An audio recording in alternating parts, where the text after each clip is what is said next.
नमस्कार बच्चों, मैं सुनील बिश्नोई। स्वागत है नवोदय एकेडमी अबोहर में। तो आज का हमारा टॉपिक होने वाला है फ्रैक्शन, यानी कि फ्रैक्शन, भिन्न और भिन्न पर आधारित मूलभूत संक्रियाएं। यानी कि इंग्लिश में अगर आप देखें तो fraction and fundamental operation based on fraction. Fraction यानी कि भिन्न, तो उस पर आज ये हमारा चैप्टर होने वाला है। तो सब लोग अपनी नोटबुक लेके बैठें और साथ में नोट बनाते जाएं और अच्छे से इसको समझने की कोशिश करें। तो यहाँ पे हम देखते हैं कि भिन्न और भिन्नों पर आधारित मूलभूत संक्रियाओं के बारे में आज हम डिटेल में पढ़ेंगे। तो चलिए बिना किसी देरी से शुरू करते हैं और आगे बढ़ते हैं, समझते हैं कि भिन्न क्या है। तो यहाँ पे जैसे आप देख रहे हैं कि भिन्न ऐसी संख्या जिसे P/Q के रूप में व्यक्त किया जा सके भिन्न कहलाती है। यानी कि कोई भी संख्या P/Q यानी कि बटा के फॉर्म में हो, जैसे यहाँ पे लिखा हुआ है 5/2, जैसे 5/2, 5 यहाँ पे क्या है P और 2 यहाँ पे क्या है Q। यहाँ पे हमें समझाया है कि कोई भी संख्या ऐसे बटा के फॉर्म में हो, यानी कि अंश और हर हो, P/Q हो, तो उसको हम क्या बोल सकते हैं, उसको हम भिन्न कहलाती है।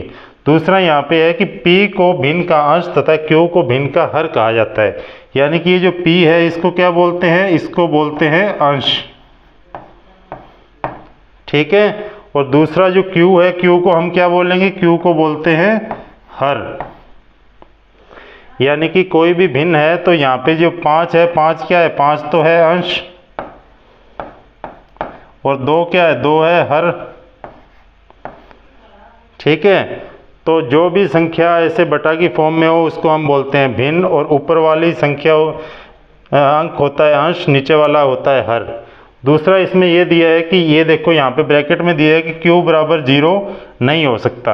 यानी कि अगर कोई भी संख्या है उसके बटा में अगर 0 लगा हुआ है तो इस तरह की भिन्न पॉसिबल नहीं है, यानी उसको हम डिफाइन नहीं कर सकते, ठीक है। यहाँ तक आपको समझ में आ गया होगा कि भिन्न क्या होती है। यहाँ पे आप देखो कि 5/2 यानी कि 5 को 2 बराबर भागों में बांटना है तो 5/2। ऐसे ही अगर 5 को 4 बराबर भागों में बांटना हो तो हम क्या करेंगे, 5/4। 5 को 3 बराबर भागों में बांटना हो तो क्या करेंगे, 5/3। यानी कि जितने उसके बटा में हर लगा हुआ है उतने उसके बराबर भागों में हमें उस संख्या को डिवाइड करना है, ठीक है। अब इसमें कुछ इंपॉर्टेंट बातें हैं जो आपको ध्यान रखनी है। जैसे यहाँ पे देखो कि इन्हें स्मरण रखें, यदि अंश शून्य हो तो भिन्न का मान भी शून्य होता है। यहाँ पे दिया है कि अगर कोई भी भिन्न है, जैसे मान लो भिन्न थी हमारे पास, कोई भी भिन्न है, जैसे भिन्न है 2/3। अब इसमें अंश कौन सा है, अंश है ऊपर वाला अंश है, हर कौन सा है, ये नीचे वाला इसमें हर है।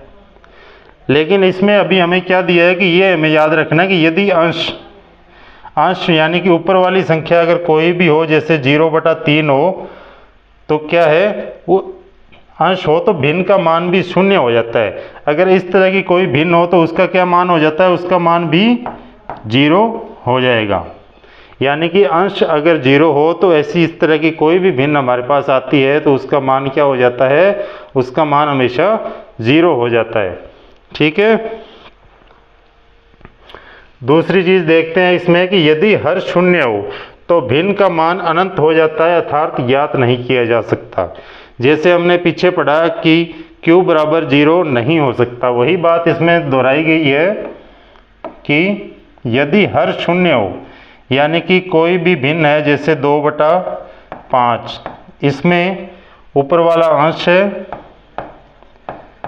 नीचे वाला हर, यानी कि कोई भी भिन्न हो उसका ऊपर वाला अंक हमेशा अंश होगा, नीचे वाला हर होगा। तो इसमें यह दिया हुआ है कि यदि हर शून्य हो, यानी कि कोई भी अगर भिन्न हो और उसका हर नीचे जैसे 2/0 हो, तो उसका क्या है, मान हम निकाल नहीं सकते। यानी कि ऐसी कोई भी भिन्न पॉसिबल नहीं है। यही हमें बताया गया है कि यथार्थ उसका हम ज्ञात नहीं किया जा सकता, क्या मान होगा, या फिर मान अनंत हो जाता है, ठीक है, कि बहुत कुछ भी मान निकल सकता है या फिर हम मान उसका नहीं निकाल सकते, ठीक। इस पे आगे नेक्स्ट देखते हैं कि अंश तथा हर में से एक ही संख्या से गुणा अथवा भाग करने पर भिन्न का मान नहीं बदलता है। इसमें हमें यह समझना है कि कोई भी भिन्न है, अगर उस भिन्न को भिन्न के अंश को और हर को हम किसी एक ही संख्या से गुणा करते हैं या फिर उसको करते हैं भाग, तो भिन्न के मान में कोई फर्क नहीं आएगा। जैसे यहाँ पे आप देखो,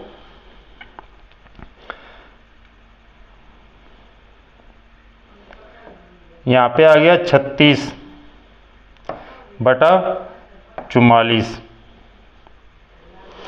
तो ये क्या है कि अगर हम ये जैसे मान लो कि ये भिन्न है, अभी यहाँ पे हमें क्या दिया है कि अंश तथा हर में से एक ही संख्या से गुणा, यानी कि इनको अगर हम गुणा करते हैं किसी एक ही संख्या से, जैसे मान लो हमने इसको गुणा कर दिया 2 से और नीचे हर को भी गुणा कर दिया 2 से, तो इसका कितना आ जाएगा 36 दूना 72 और 44 दूना 88। यानी कि ये इसके अंक तो चेंज हो गए हैं लेकिन इसके मान में कोई फर्क नहीं पड़ा है। वैसे ही यहाँ पे बताया है कि अगर हम इनको एक ही संख्या से भाग दे दें, जैसे 36/44 है तो हम इसको भाग दे देते हैं 4 से और इसको भी भाग दे देते हैं 4 से। इसको 4 से भाग देंगे तो कितना आ जाएगा 9 चौका 36 और इसको 4 से भाग देंगे तो कितना आ जाएगा 11। यानी कि 9/11 अगर भाग देने पे 9/11 आ रहा है और गुणा देने पे ये आ रहा है, तो इसके अंक तो इसमें चेंज हो जाएंगे, यानी कि संख्या तो चेंज हो जाएगी लेकिन उसके मान में कोई भी फर्क नहीं पड़ता है। ये चीज़ हमेशा हमें याद रखनी है कि अगर कोई भी भिन्न है और उसके अंश और हर को हम एक ही संख्या से गुणा करते हैं या फिर एक ही अंक से हम दोनों को भाग करते हैं तो उसके मान में कोई फर्क नहीं आएगा। अब इसमें जो भिन्न है वो कई तरह की भिन्न हो सकती है, वो हम आगे समझते हैं कि कौन कौन सी कितने प्रकार की भिन्न होती है और कैसे हम उनको पहचान सकते हैं। ठीक है, अब इसमें आ जाता है उचित भिन्न। अब हमें बताना है कि उचित भिन्न कौन सी है। तो यहाँ पे देखो कि भिन्न का हर यदि अंश से बड़ा हो तो भिन्न को उचित भिन्न कहते हैं। यानी कि भिन्न, ये जो भिन्न दी हुई है 3 भिन्न है यहाँ पे भिन्न में अंश कौन सा होता है, ऊपर वाला जो है अंश है और नीचे वाला क्या है हर। अभी हमें ये बताया कि अंश से बड़ा होगा, हर क्या होगा अंश से बड़ा हो। तो इसमें इन सभी में 1/2 जो हर है वो 2 है, बड़ा है 1 से। इसमें भी 4/7 यानी कि 7 जो है 4 से बड़ा है। इसमें देखो 10/11 यानी कि 11 10 से बड़ा है। तो इस तरह की भिन्न जिसमें हर जो है वो अंश से अगर बड़ा होता है तो उस तरह की भिन्न को हम क्या कहते हैं, उचित भिन्न। जिस भी भिन्न का हर अंश से बड़ा होगा उस तरह की भिन्न को हम क्या कहेंगे, उचित भिन्न। इसी में आगे देख लेते हैं दूसरी और कौन सी भिन्न है।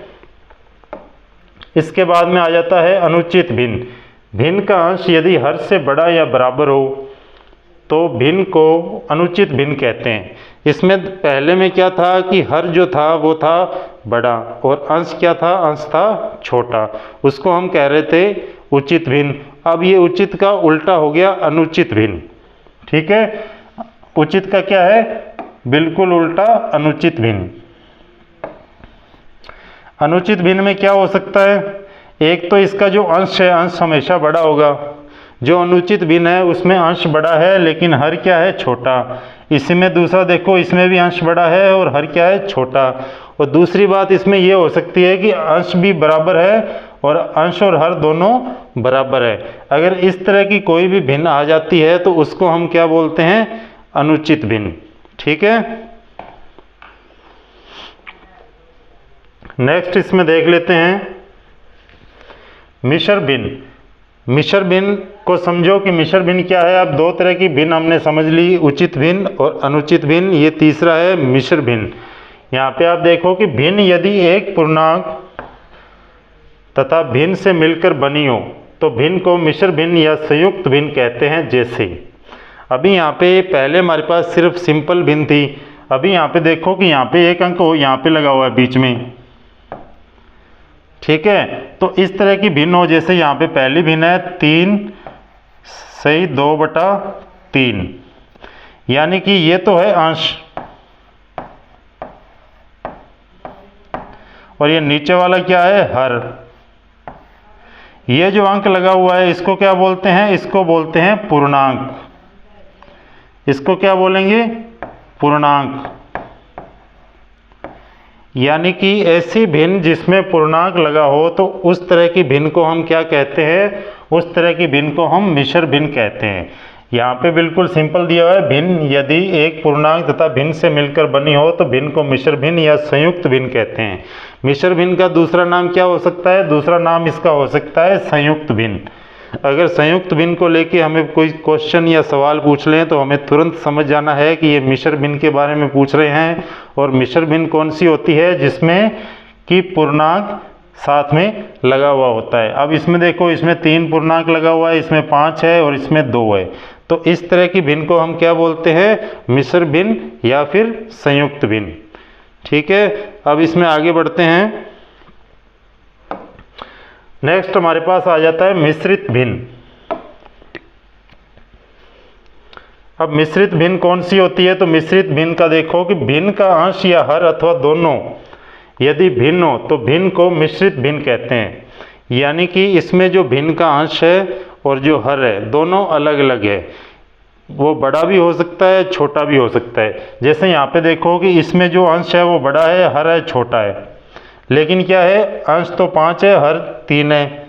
ठीक है, दोनों अलग अलग है। दूसरे में देखो अंश क्या है छोटा लेकिन हर बड़ा है, लेकिन दोनों क्या है अलग अलग है। वैसे ही तीसरा देखो 7 भी अलग है और 8 अलग है। यानी कि अंश और हर दोनों समान नहीं होंगे, वो या तो छोटे भी हो सकता है अंश या अंश बड़ा भी हो सकता है। ऐसे ही हर उसका बड़ा हो सकता है या फिर अंश से छोटा हो सकता है। तो इस तरह की जो जितनी भी भिन्नें हमारे पास आएगी उनको हम क्या बोल सकते हैं, उनको हम बोल सकते हैं मिश्रित भिन्न। ठीक है, अब इसमें नेक्स्ट देख लेते हैं व्युत्क्रम भिन्न। अभी हमें बताना है कि व्युत्क्रम भिन्न क्या होती है। तो इसको आप देखो कि भिन्न के अंश तथा हर को यदि आपस में बदल दिया जाए तो प्राप्त भिन्न को व्युत्क्रम भिन्न कहते हैं। यानी कि कोई भी भिन्न है, जैसे यहाँ पे हमारे पास एग्जाम्पल पे दिया हुआ है कि 5/2 है, ये क्या है भिन्न है। अगर इस भिन्न के अंश और हर को हम आपस में बदल दें, यानी कि ये तो है अंश और नीचे वाला क्या है हर। अब हर को तो हम बना दें अंश, यानी कि 2 को ले आए ऊपर और 5 को ले आए नीचे। अब इसमें अंश और हर दोनों बदल गए और क्या हो गया कि इसका बिल्कुल उल्टा हो गया। यानी कि इसको अगर हम उल्ट दें, आपस में बदल दें इनके अंश और हर को, तो इस तरह की जो भिन्न बनेगी उसको हम क्या बोलते हैं, व्युत्क्रम भिन्न। इस तरह की भिन्न को क्या बोलेंगे, व्युत्क्रम भिन्न। ठीक है, यहाँ तक आपको समझ में आ रहा होगा। नेक्स्ट देख लेते हैं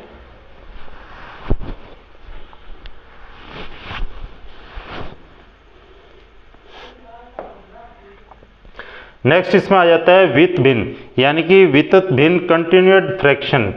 यहाँ पे देखो, यहाँ पे दिया हुआ है, एक तो हिंदी में आप देखो कि वितत भिन्न, दूसरा है कंटिन्यूड फ्रैक्शन। यानी कि इस तरह की भिन्न जो लगातार चलती रहती है।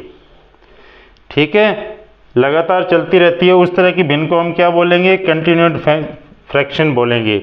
अब लगातार चलने वाली कंटिन्यूड फ्रैक्शन कैसी होगी, तो वो आप समझो। जैसे यहाँ पे लिखा हुआ है कि 1 + 1/3, ये फ्रैक्शन है। अब फिर ये चल रही आगे ऐसे, फिर इसमें +2/5, फिर इसमें +3/5। इस तरह की फ्रैक्शन जो लगातार चलती रहती है, उस तरह की फ्रैक्शन को हम क्या बोलेंगे, कंटिन्यूड फ्रैक्शन या वितत भिन्न। ठीक है, यहाँ तक आपको समझ में आया होगा। तो इस वीडियो के माध्यम से आज हमने क्या क्या पढ़ा कि भिन्न क्या होती है और भिन्न कितने प्रकार की होती है, कैसे कैसे हम उनको पहचान सकते हैं।